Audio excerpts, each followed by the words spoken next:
তো আজকে আমি কি রান্না করব, যে চিকনি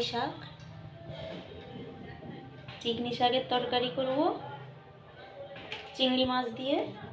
আর এই যে টক পালংটাও ছোট ছোট চিংড়ি দিয়ে করব, খেতে খুব ভালো লাগে। আর এই যে পার্শে মাছ কেটে নিয়েছি, এগুলো ঝাল করব।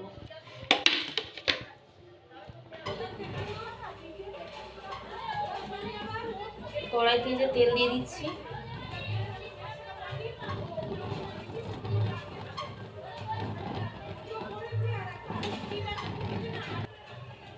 কড়াইতে তেজপাতা আর শুকনো লঙ্কা দিয়ে দিলাম। এবার পেঁয়াজ দিয়ে দিচ্ছি।